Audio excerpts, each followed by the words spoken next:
After a one-night stand, Billionaire CEO rejected her. 3 years later, DNA results prove the twins are his.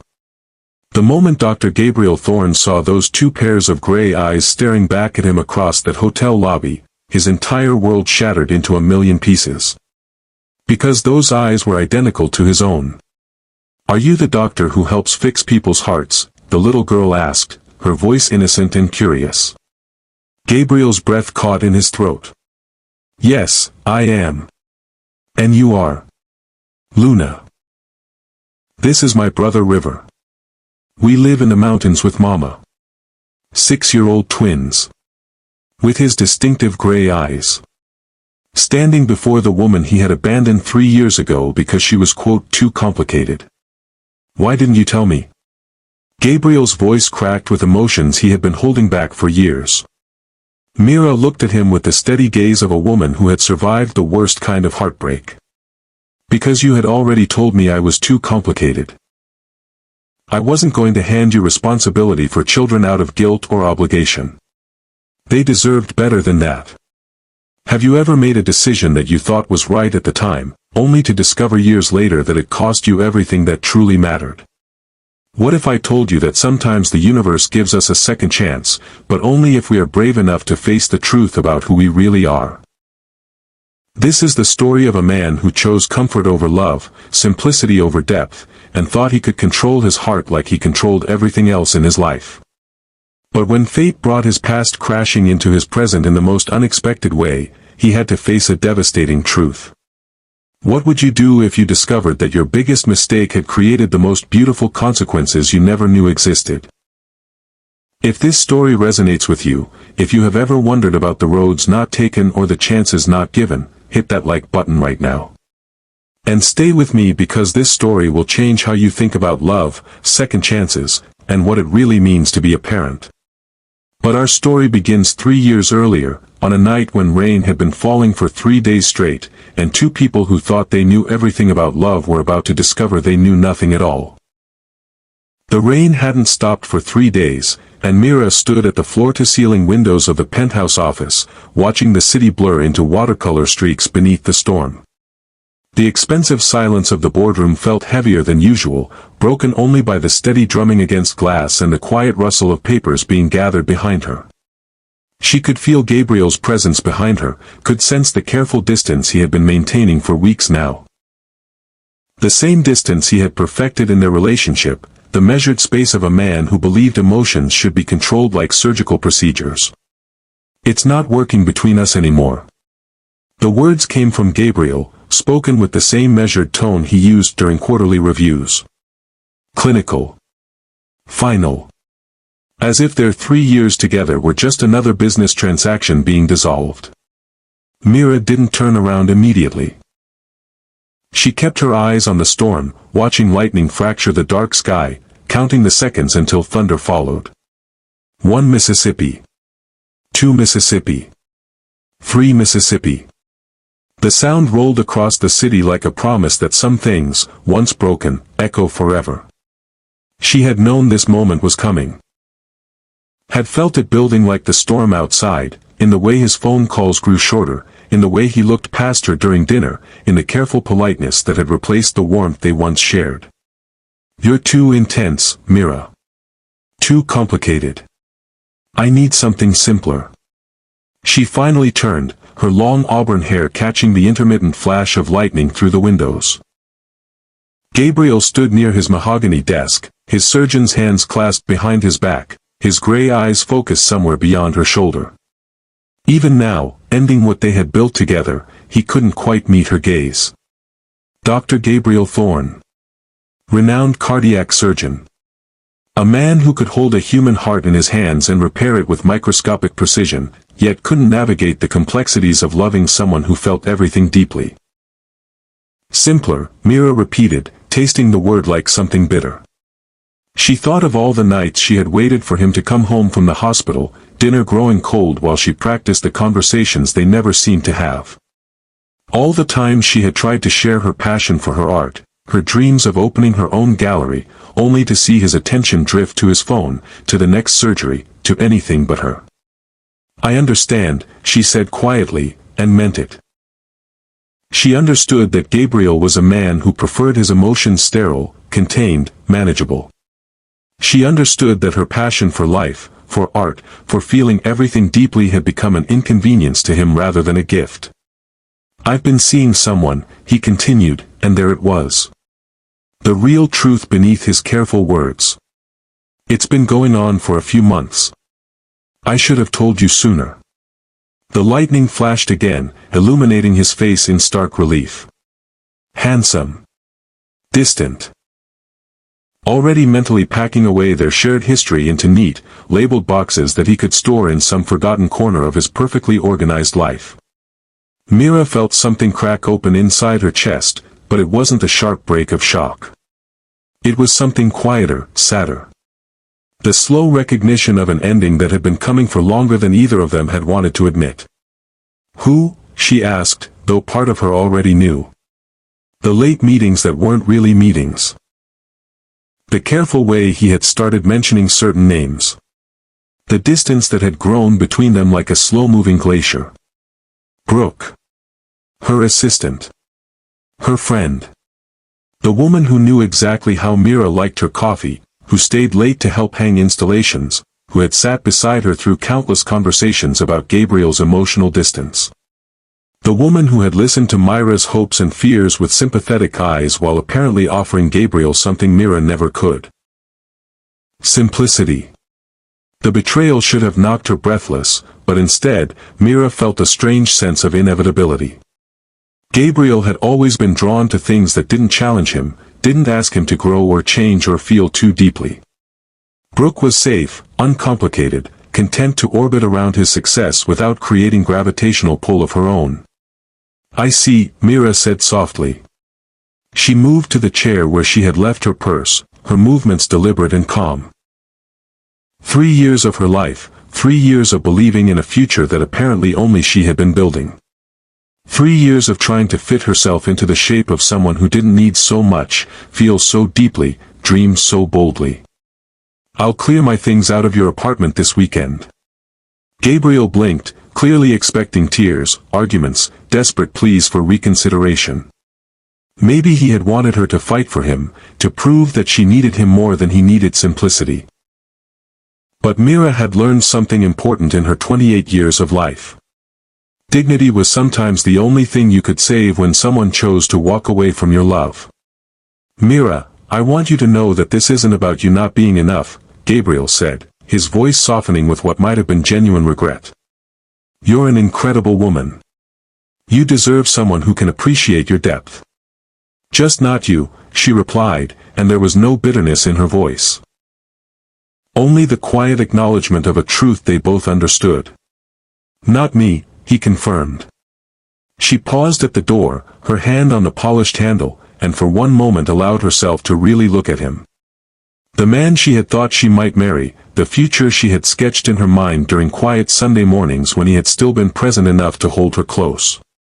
The dreams she had woven around a man who preferred his life uncomplicated by the messy beauty of deep emotion. "I hope you find what you're looking for," she said, and meant it. She hoped he would be happy with his simple love, his uncomplicated life, his carefully controlled heart. She hoped Brooke would give him exactly what he needed. "Mira," Gabriel called as she opened the door. "I really am sorry." She nodded once, accepting his apology not because it changed anything, but because she understood that even this ending deserved grace.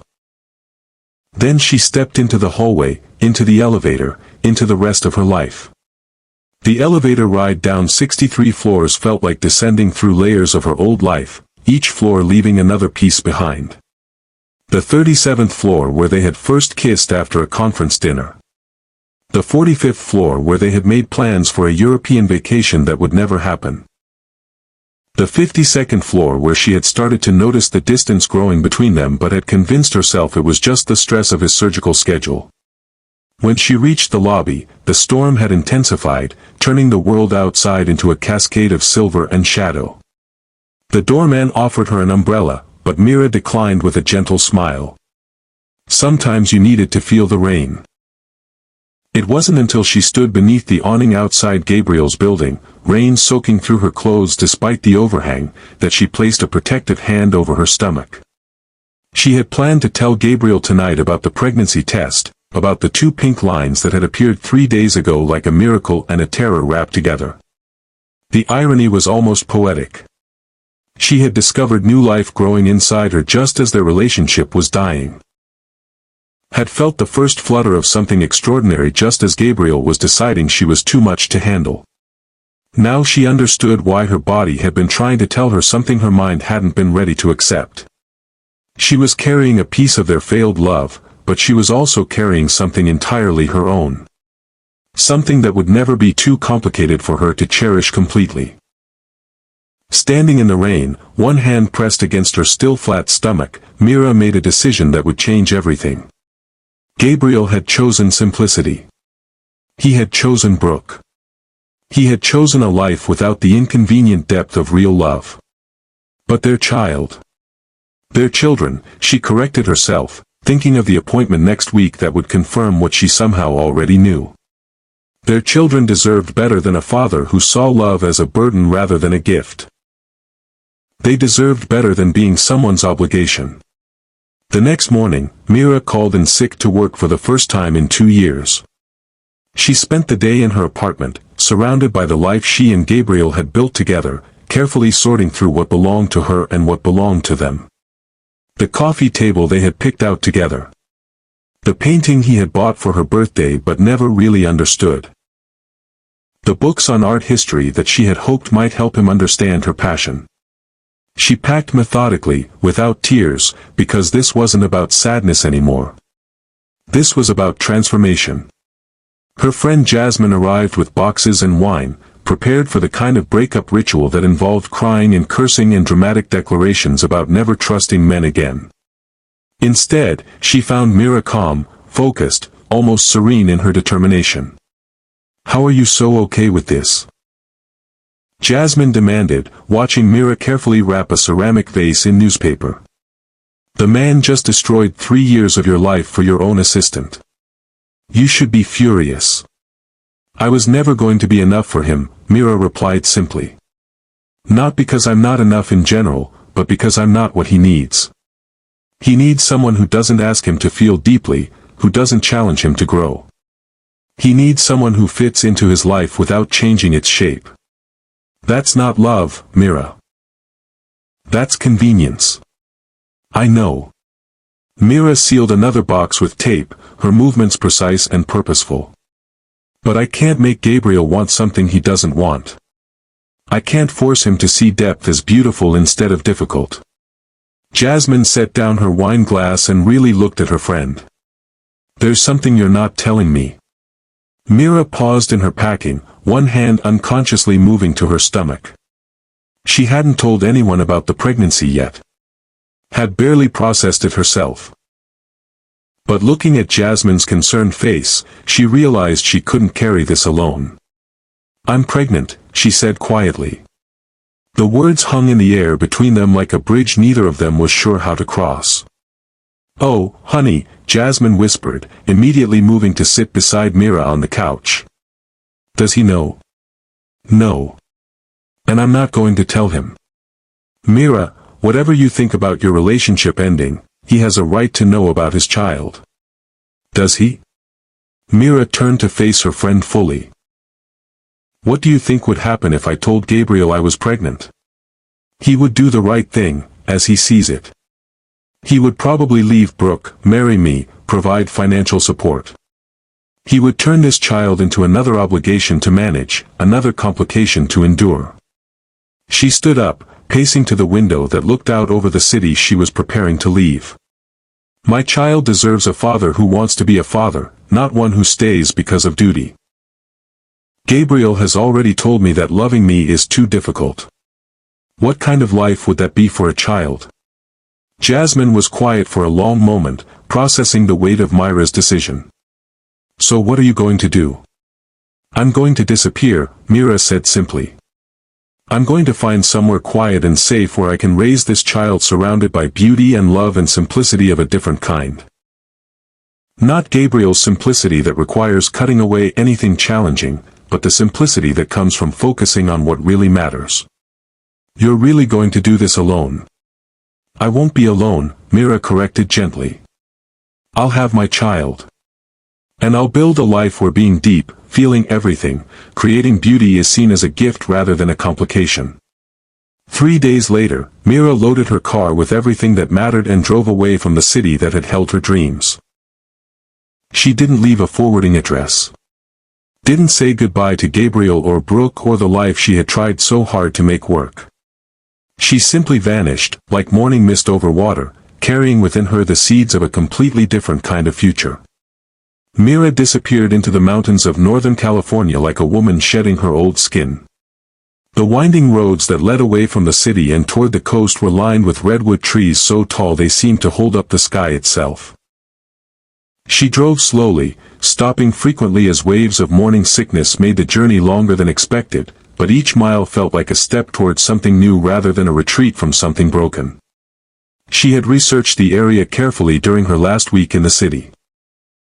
An artist colony nestled between ancient groves and rolling hills dotted with wildflowers, where rent was reasonable and nobody asked too many questions about why a successful gallery curator would abandon city life for a converted barn studio. The colony consisted of 12 small buildings scattered across 50 acres of wilderness. Writers, painters, sculptors, musicians, all drawn to this sanctuary where creativity took precedence over commerce, where the rhythm of life moved with the seasons rather than the stock market. Myra's new home was a converted barn that had been divided into a living space and a studio. The walls still showed the original wood beams, weathered and beautiful. Windows had been cut into what had once been the hayloft, flooding the space with natural light that changed throughout the day like a living thing. The morning sickness was brutal at first, made worse by the adjustment to mountain air and the stress of completely remaking her life. But Mira persisted, learning the narrow highways that connected small towns, finding farmers' markets where she could buy fresh produce, discovering the small medical clinic where Dr. Sarah Martinez would become both her physician and her friend. "So you're starting over," Dr. Martinez observed during Myra's first appointment, noting her lack of medical history transfer, her obvious pregnancy, her slightly defensive posture of someone who expected judgment. "Completely," Mira confirmed. "Good for you," the doctor said simply, and began explaining prenatal vitamins instead of asking questions that weren't any of her business. It was during that first appointment, just 2 weeks after leaving Gabriel, that Mira learned about the twins. "I'm seeing 2 heartbeats," Dr. Martinez said, her voice calm and professional as she moved the ultrasound wand across Myra's still flat stomach. Mira stared at the screen, watching 2 tiny shapes pulse with independent life. 2 twins. Looks like about 8 weeks along. How do you feel about that? Mira felt the world tilt slightly, not from fear but from the magnitude of the gift she had been given. 2 children. 2 chances to love completely, unconditionally. 2 reasons to build a life so beautiful and secure that they would never question their worth. Grateful, she whispered, tears streaming down her face as she watched her children's first dance on the black and white screen. After the appointment, Mira sat in her car in the clinic parking lot for 20 minutes, staring at the ultrasound images that showed 2 tiny beings floating in their secret world. She thought about Gabriel, about how he would have reacted to this news. The overwhelming responsibility would have terrified him, she realized. He would have seen 2 complications instead of 2 miracles. That evening, she called Jasmine from her new mountain home. "Twins," she said without preamble when her friend answered. "Oh my God, Mira. Twins. Are you okay? Are you scared? Do you need me to come out there?" "I'm not scared," Mira said, and realized she meant it. "I'm excited. I'm going to give these children a life filled with beauty and creativity and unconditional love. They're going to grow up knowing that being deep, feeling everything, dreaming boldly are gifts, not burdens." "And their father?" Mira looked out the window of her barn, where moonlight was turning the meadow into something magical. "Their father chose simplicity. These children and I are going to choose depth. As autumn turned to winter, Mira transformed her barn into a real home. She painted the walls warm yellow and hung crystals in the windows to catch the mountain light. She built raised garden beds for vegetables and herbs, learning to coax life from soil with the same intuition she had once used to arrange gallery installations. The other artists in the colony accepted her with the easy grace of people who understood the need for fresh starts. Elena, a sculptor whose hands were permanently stained with clay, brought soup on difficult days. Marcus, a musician who played guitar on warm evenings, taught her about the natural rhythms of mountain life. James, a writer who rose before dawn to work, showed her the hiking trails where she could walk safely as her pregnancy progressed. They didn't ask intrusive questions about the father of her babies or her previous life. They simply welcomed her into their community of people who had chosen authenticity over convenience, art over commerce, depth over surface. The pregnancy transformed Myra's art in ways she hadn't expected. Where her paintings had once been precise, controlled explorations of color and form, they now became wild, emotional landscapes that seemed to pulse with their own heartbeat. She painted storms and sunrises, the way light moved through water, the secret geometry of growing things. "Your work is completely different," Elena observed one afternoon, studying Myra's latest canvas. "More alive somehow." "I'm painting for 3 now," Mira replied, one hand resting on her growing belly where the twins seemed to dance whenever she held a brush. As spring approached, bringing with it the final weeks of her pregnancy, Mira felt a sense of completion she had never experienced before. Not the completion that comes from external validation or romantic love, but the deep satisfaction of someone who has built something beautiful entirely with her own hands. She had created a home, a community, an artistic practice, and soon she would bring 2 new lives into this sanctuary she had built. It wasn't the life she had imagined when she was planning a future with Gabriel, but it was better. It was entirely her own. The twins were born during a late spring thunderstorm that lit up the mountain sky with the same wild energy Mira had been pouring into her paintings. She labored through the night while rain drummed against the hospital windows, Elena and Dr. Martinez taking turns holding her hands and reminding her to breathe. When the babies were placed in her arms, tiny and warm and miraculously perfect, Mira felt her entire world realign. The girl emerged first, tiny fists already reaching for something beyond herself. The boy followed minutes later, quieter, more contemplative, his dark eyes seeming to hold ancient wisdom. "Have you chosen names?" Dr. Martinez asked gently. Mira looked down at her children, these 2 souls who had chosen her as much as she had chosen them. She thought about the journey that had brought them all to this moment, about the storms and transformations, about the decision to choose depth over simplicity. "Luna and River," she said softly. Names that speak of natural forces, of things that move with their own rhythm and power. Luna had Gabriel's distinctive gray eyes, but they burned with an intensity that was purely her own. Even as a newborn, she seemed to view the world as an endless canvas waiting for her mark. River moved through his early days like flowing water, adaptable, deep, quietly powerful.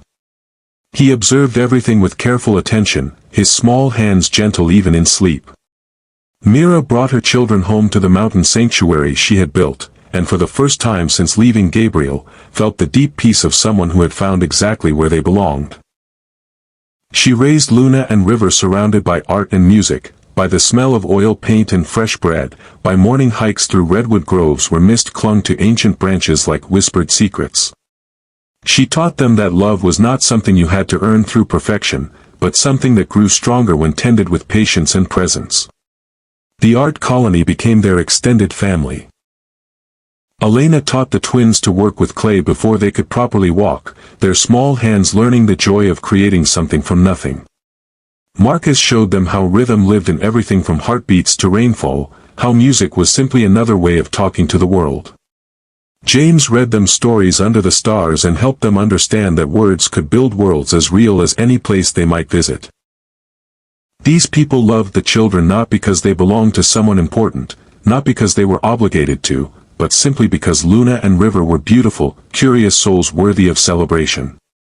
Years passed like seasons, each one deepening their roots in this mountain sanctuary. Luna grew into a child who laughed before she cried, who saw magic in ordinary things and approached every day like an adventure waiting to unfold.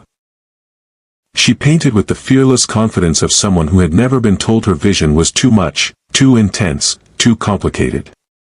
River developed into a thoughtful, gentle soul who spoke in careful sentences and noticed details others missed. He could spend hours in the garden they had expanded together, talking to the plants as if they were old friends, understanding intuitively what each growing thing needed to thrive. Myra's art gained recognition, not in the prestigious galleries she had once managed, but in the hearts of people who saw something true in her wild, emotional landscapes. She sold enough paintings to support their simple life, and felt richer than she ever had when surrounded by luxury. She never spoke poorly of Gabriel to the children. When Luna asked why some families had daddies and theirs didn't, Mira simply explained that families came in all different shapes, that love was what mattered, not the number of people in the house. "But why don't we have a daddy?" River asked one evening as they watched the sunset from their porch swing.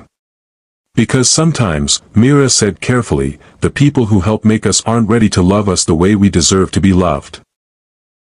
But that doesn't mean we're missing anything important, because we have each other, and we have this beautiful life, and we have love that fills up all the spaces." The children accepted this explanation with the wisdom of those who had never known anything but unconditional love. They didn't feel deprived or incomplete. They felt cherished, valued, celebrated for exactly who they were. But the past has a way of circling back when you least expect it, arriving not with drama but with the quiet persistence of water wearing away stone. The invitation arrived on a Tuesday morning in late summer, when Luna and River were 6 years old and the mountain air carried the promise of autumn in its cool breath. The thick cream paper felt foreign in Myra's paint-stained fingers, an artifact from a world she had almost forgotten existed. Dar. Miranda Chen, it read an elegant script, cordially invites you to the opening of the new pediatric art therapy wing at Riverside Children's Hospital. Your pioneering work in therapeutic art installations has inspired this program, and we would be honored by your presence at our gala celebration. Mira stared at her formal name, which she hadn't used in 6 years, feeling like she was reading about a stranger. Dr. Miranda Chen had been someone else entirely. A woman who wore tailored suits and attended gallery openings, who believed love should fit into neat categories and timelines, who had tried to make herself smaller to fit into someone else's vision of simplicity. But Luna, now 6 years old and crackling with curiosity about everything beyond their mountain home, found the invitation fascinating. "What's a gala, Mama?" she asked, studying the elegant typography with the eye of someone who had been surrounded by beautiful things her entire life. "Can we wear fancy dresses? Will there be dancing?" River, quieter but equally intrigued, examined the accompanying brochure with its photos of children creating art in bright, welcoming spaces. "They're helping sick kids make beautiful things," he observed with the wisdom that never failed to surprise Mira. "That's important work." Mira felt her chest tighten. The hospital was in San Francisco. Gabriel's city. Gabriel's world. There was every chance he would be at such an event, given his prominence in the medical community. For 6 years, she had successfully built a life where Gabriel Thorne didn't exist. Where the twins could grow up whole and confident without ever having to question why their father had chosen simplicity over them. "I don't think we should go, sweethearts," Mira said gently. "It's very far away, and we have so much happening here." But Luna, with the persistence of someone who had inherited both her mother's intensity and her father's determination, wasn't easily deterred. "But Mama, look at these pictures. Look at all the children making art. We could help them. We could show them how to paint like you taught us." River nodded seriously. "And we could wear the fancy clothes we've never worn. The ones you keep in the back of your closet for special occasions." Mira looked at her children, these two souls she had raised to be confident, curious, brave. She had taught them to embrace challenges, to see possibilities instead of problems, to never let fear make their decisions for them. How could she explain that their mother, who had always encouraged them to be bold, was afraid of facing ghosts from a life they had never known existed? What do you think Mira should do? Should she protect the peaceful life they had built, or should she face her past for the sake of her children's growth? If you've ever had to choose between safety and possibility, you know how difficult this decision really is. Let me know in the comments what you would do in her situation. That evening, after Luna and River had fallen asleep in their shared bedroom, walls covered with their own artwork and fairy lights that cast gentle shadows, Mira sat on her porch swing with the invitation in her hands. The mountain air was cool and sweet, filled with the scent of jasmine and the distant sound of water moving over stones. She thought about the woman she had been 6 years ago, standing in Gabriel's office while he dismantled their relationship with surgical precision. That woman had been so afraid of not being enough, so desperate to fit into someone else's definition of love. The woman she was now had built something beautiful from nothing. Had raised 2 extraordinary children who saw the world as a place of infinite possibility. Had created art that moved people, built a community that sustained her, learned to love herself as fiercely as she loved her children. Maybe it was time to stop running from her past and finally face it from a position of strength. "We're going to San Francisco," she announced the next morning over breakfast. Luna's spoon clattered into her cereal bowl. "Really? The fancy party with the sick children who make art?" "Really," Mira confirmed, watching River's eyes light up with quiet excitement. "But we're going as ourselves. Mountain people who happen to clean up nicely. We're not pretending to be anything we're not."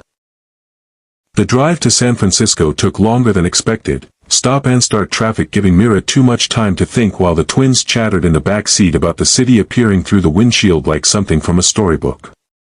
All glittering towers and impossible bridges spanning water that reflected the late afternoon sun. "Mama, why are there so many cars?" Luna asked, pressing her face to the window. "Don't people want to see the sky?" "Some people like being close together," Mira replied. "It makes them feel connected to something bigger than themselves." "I like being spread out," River observed thoughtfully. "I like having space to think." Mira smiled, recognizing herself in both of their perspectives.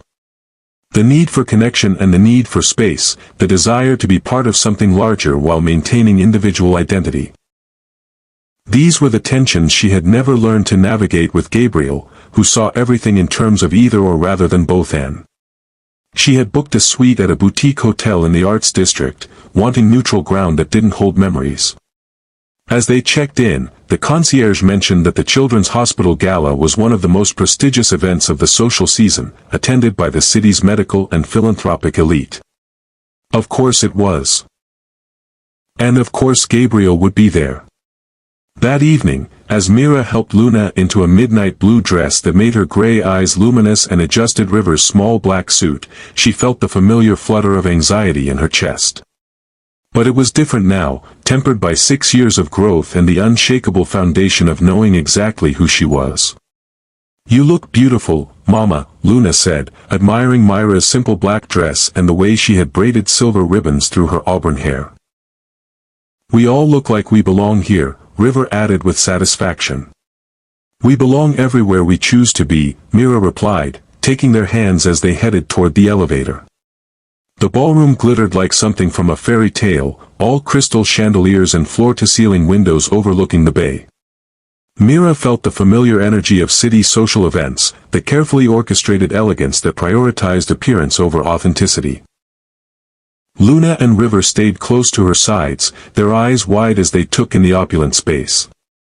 Despite their mountain upbringing, they moved through the crowd with natural grace, their confidence evident in the way they met adults' eyes and responded to questions with thoughtful answers. "Mama, everyone looks so serious," Luna whispered, and Mira realized her daughter was right. Despite the elegant setting and generous cause, there was a performative quality to the evening that felt hollow after years of genuine mountain community. They were admiring a silent auction display featuring artwork from the children who would benefit from the new therapy wing when Mira heard his voice behind her. "I thought it might be you." The voice she had once known as well as her own heartbeat, now slightly deeper, carrying 6 years of additional experience. She turned slowly, her hand instinctively finding Luna's shoulder. Gabriel stood 3 feet away, wearing a perfectly tailored tuxedo that emphasized the silver threading through his dark hair. He looked successful, accomplished, older in a way that suggested responsibility rather than age. But there were lines around his eyes that hadn't been there before, a gravity in his expression that spoke of lessons learned through loss rather than triumph. His gray eyes moved from her face to the children beside her, and she watched him do the mathematical calculation that any intelligent man would make. 6-year-old twins with his distinctive gray eyes, looking up at him with curious, unguarded faces. "Gabriel," she said calmly, her voice steady despite the way her heart was drumming against her ribs. For a moment, they stood in silence while the ballroom continued its elegant dance around them. 6 years of separation, 6 years of completely different lives, condensed into the space between one breath and the next. Luna, never one to let adult tension go unaddressed, stepped forward with the fearless curiosity that defined her. "Are you the doctor who helps fix people's hearts?" Gabriel's breath caught visibly. His eyes dropped to Luna's level, taking in her confident posture, her artistic soul evident in the way she had insisted on braiding tiny flowers into her hair. "Yes, I am." "And you are?" "Luna. This is my brother River. We live in the mountains with Mama, and we came to see the art rooms for sick children." River nodded politely but stayed closer to Mira, his intuitive nature picking up on undercurrents his sister missed. He studied Gabriel with the careful attention he brought to everything important, already beginning to understand that this moment held significance beyond casual conversation. Gabriel knelt to Luna's level, and Mira saw him struggling with the reality of his children. Brilliant, beautiful, completely unknown to him, standing before him in clothes that smelled like mountain air and paint supplies rather than city sophistication. "Your mama is a very special person," he said carefully, his surgeon's hands trembling slightly. "We know," Luna replied matter-of-factly. "She makes the most beautiful paintings, and she teaches us about art and growing things and being brave even when you're scared." Something cracked in Gabriel's carefully composed expression. His eyes lifted to Myra's face, and she saw the questions there, the regret, the dawning understanding of what he had missed. What he had chosen not to know. "Could we," he began, then stopped, looking around the crowded ballroom where their private drama was playing out against a backdrop of social obligation. "Could we talk somewhere quieter?" Mira glanced at her children, who were listening to every word with the intense focus kids bring to moments they sense are important. She could protect them from this conversation, could make some excuse and leave. Could maintain the sanctuary she had built around their lives. But looking at their faces, she realized they deserved to know the truth. Not all of it, not the painful details of adult failure, but the basic facts of their existence. "There's a garden terrace," she said finally. "But we don't leave the children alone." "Of course not," Gabriel replied immediately. The terrace overlooked the city lights, string lights casting warm pools of illumination over comfortable seating areas designed for intimate conversations. Luna immediately gravitated toward a fountain where koi fish moved like living jewels through water that reflected the night sky. River found a bench where he could observe both the adults and his sister, his protective instincts already developed beyond his years. Gabriel and Mira stood near the railing, the city spreading below them like scattered stars. The silence between them was heavy with 6 years of unspoken questions, of paths not taken, of children who existed because of love that hadn't been strong enough to survive its own complications. "Why didn't you tell me?" Gabriel asked finally, his voice raw with emotions he had clearly been holding back since the moment he saw the twins.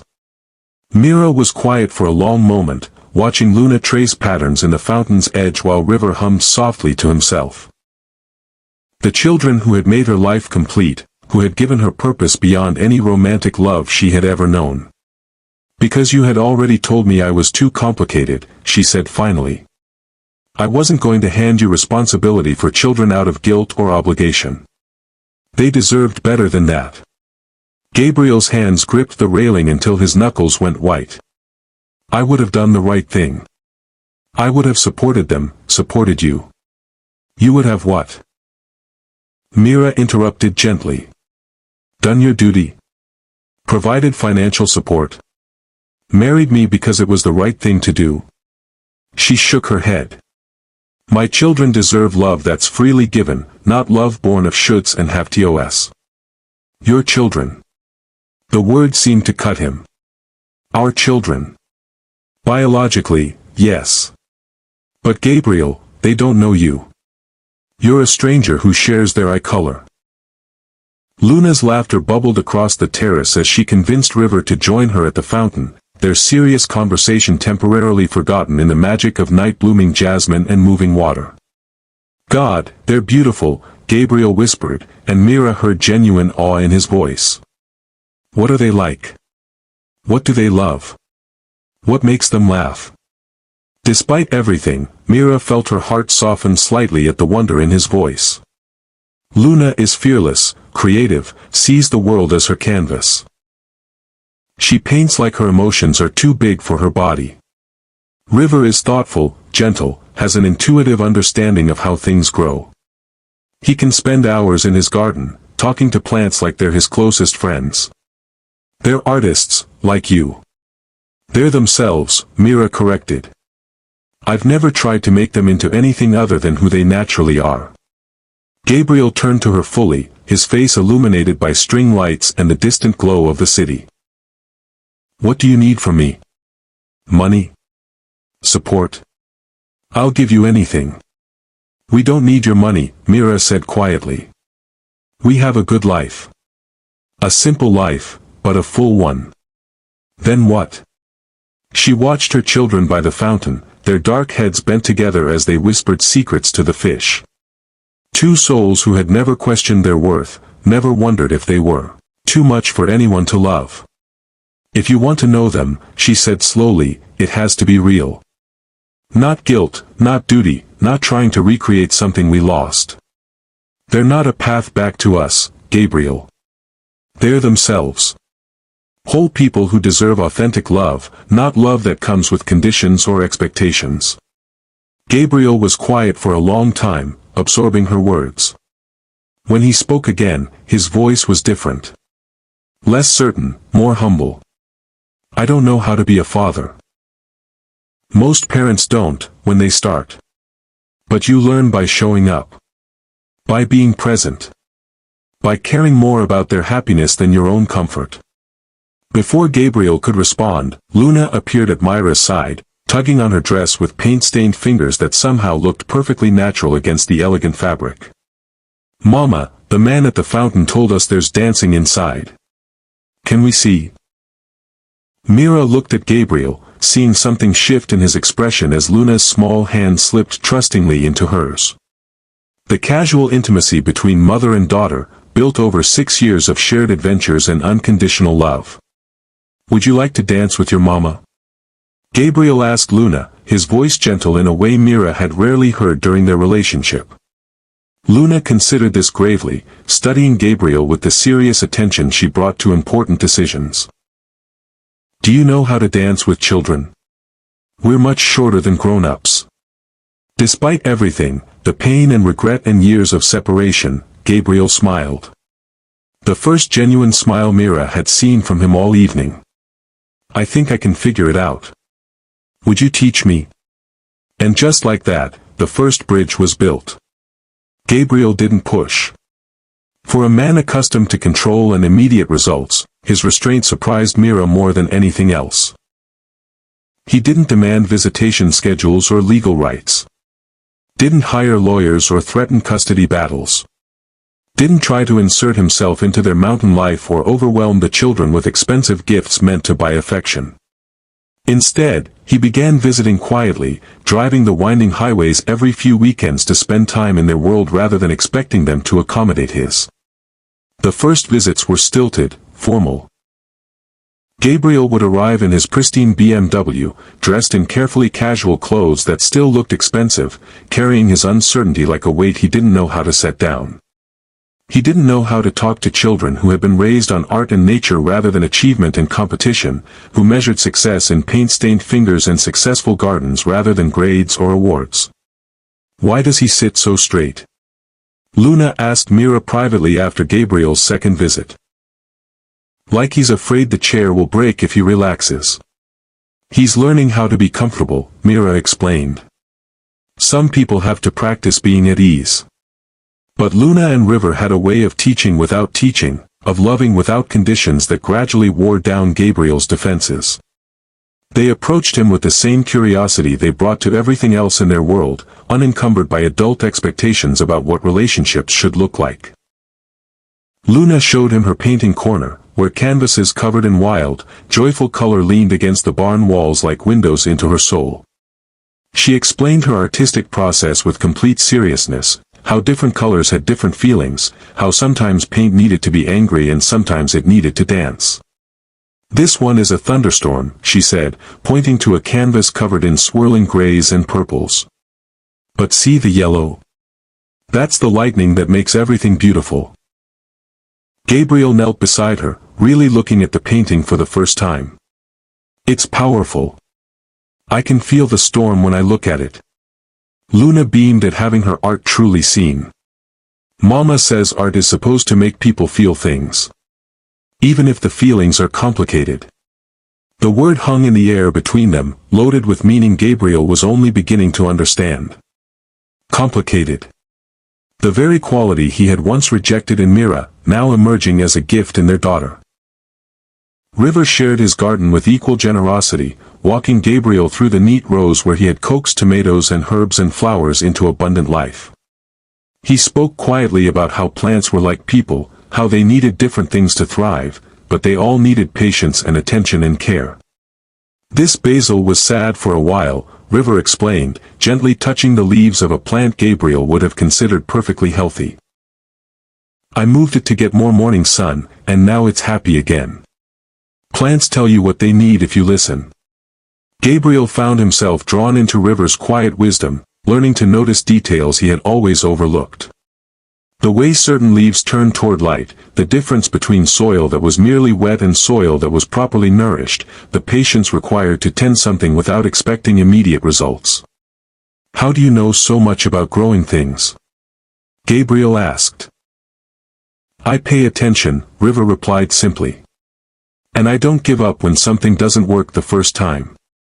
Gabriel learned to sit still during these tutorials, to listen without trying to direct or improve or fix anything. He discovered that children's wisdom often came disguised as play, that love could be built through small moments rather than grand gestures. Slowly, almost imperceptibly, the formal visits became something warmer. Gabriel would arrive with his sleeves already rolled up, prepared to plant seedlings or help stretch canvases for Luna's latest artistic vision. He learned to braid Luna's hair, badly at first, creating lopsided plaits that made her giggle, then with increasing skill until he could create the intricate patterns she preferred.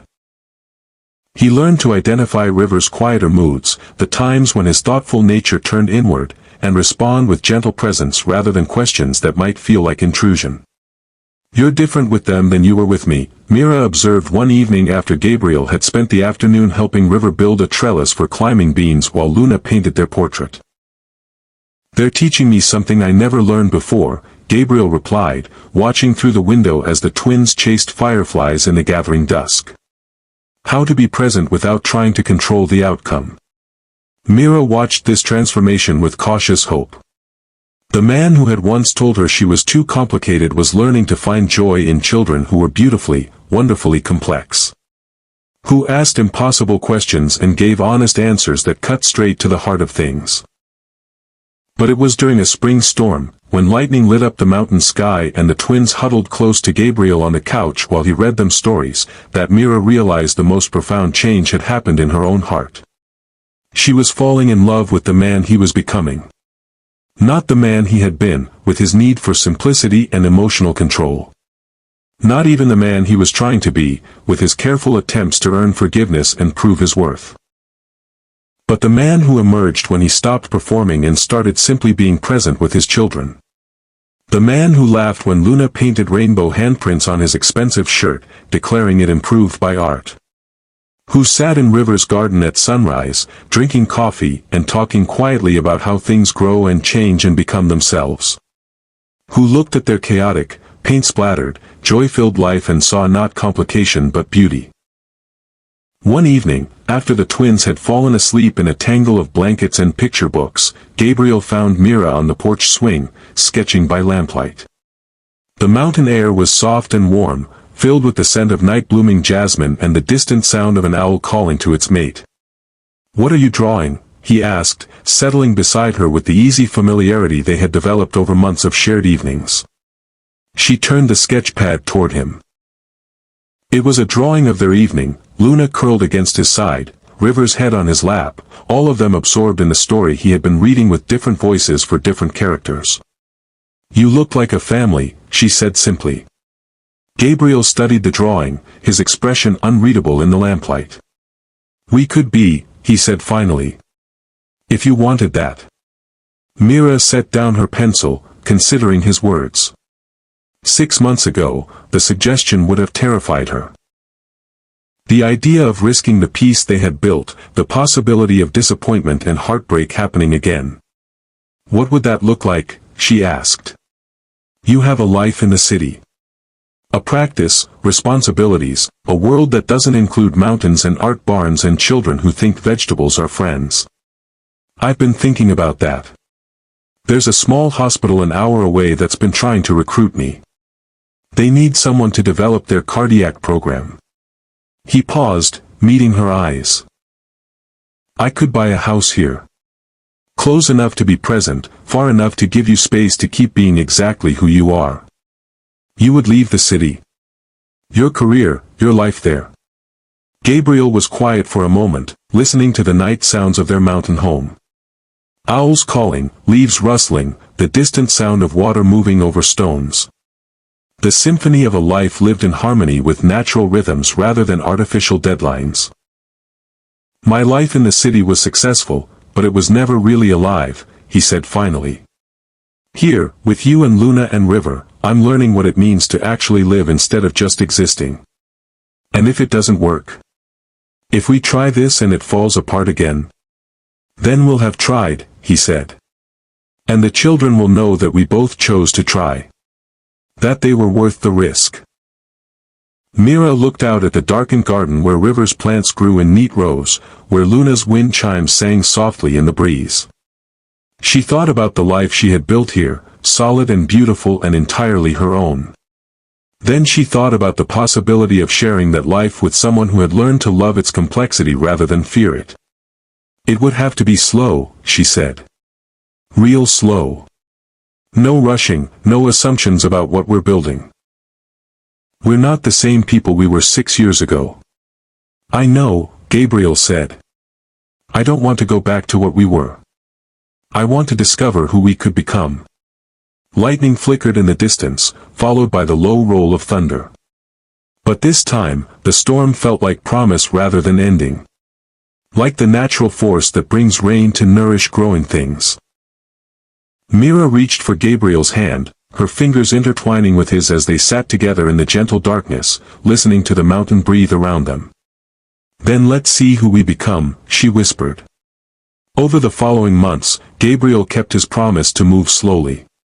He bought a small house 20 minutes away, close enough to share daily life but far enough to maintain their individual spaces. He negotiated his transition from city surgeon to mountain doctor, spending 3 days a week at the regional hospital and the rest building a life that included school pickups and grocery shopping and the 1,000 small moments that make up a family's daily rhythm. Luna and River adapted to having Gabriel in their lives with the resilience of children who had always felt secure in their mother's love. They didn't need him to complete their family, which paradoxically made it easier for him to find his place within it. "Do we call him Daddy now?" Luna asked Mira one afternoon after Gabriel had spent the morning teaching her to use a stethoscope on her stuffed animals. "What do you want to call him?" Mira replied. "Gabriel," River said thoughtfully. Because that's his name, and he's Gabriel who loves us, not just any daddy. It was typical of River's wisdom, this understanding that love was specific rather than generic, that what they were building was unique to them rather than a copy of some standard family template. Gabriel earned his place in their lives through consistency rather than grand gestures. By showing up for school concerts and helping with art projects and sitting through animated discussions about the emotional lives of garden vegetables. By learning that Luna needed physical affection when she was overwhelmed while River preferred quiet companionship. By understanding that Myra's art was not a hobby but the expression of her deepest self, deserving of respect and space and celebration. One evening in late autumn, when the mountain air held the crisp promise of winter and the leaves were turning colors that inspired Luna's latest painting series, Gabriel found Mira in her studio working on a new canvas. "It's beautiful," he said, studying the swirling blues and greens that seemed to move with their own life. "What's it called?" "When Lightning Strikes Twice," Mira replied, stepping back to look at her work with paint-stained hands resting on her hips. Gabriel understood immediately. Lightning that destroys and lightning that illuminates. The storm that had ended their first relationship and the storm that had brought them back together, different people capable of building something stronger. "Do you think it does?" he asked. "Strike twice." "I think sometimes we need the first strike to break us open, to show us who we really are beneath all our fears and expectations," Mira said. "And then, if we're brave enough to stand in the storm again, the second strike illuminates everything we couldn't see before." Gabriel moved to stand beside her, not touching but close enough to feel the warmth of her presence. "I love you," he said simply. "Not the woman I thought you should be, not some simplified version of who you are. I love your depth, your intensity, your complicated beautiful heart. I love the way you've raised our children to be exactly themselves. I love the life you've built here and the way you've let me become part of it." Mira turned to face him fully, her eyes bright with tears that spoke of healing rather than pain. "I love you too. The man you've become, the father you've grown into, the person who learned to see complexity as a gift rather than a burden." They kissed then, not with the desperate passion of their youth but with the deeper intimacy of two people who had found their way back to each other through patience and growth and the recognition that some love is worth rebuilding from the foundation up. 6 months later, on a spring morning when the mountain meadow was covered with wildflowers and Luna was teaching Gabriel to paint clouds while River explained the optimal spacing for tomato seedlings, Mira realized they had become something she had never dared to imagine during those early months of single motherhood. They had become a family that celebrated each other's authentic selves rather than trying to edit them into more convenient versions. A family built on presence rather than performance, on acceptance rather than improvement, on love that grew stronger because it embraced rather than eliminated life's beautiful complications. "Mama," Luna called from where she was perched on Gabriel's shoulders, supposedly painting the sky but mostly getting paint in his hair. "Look how beautiful everything is." And looking at her daughter's paint-covered hands gesturing toward the vast mountain vista, at River carefully transplanting seedlings while explaining to Gabriel about companion planting, at the man who had learned to love deeply instead of simply, Mira had to agree.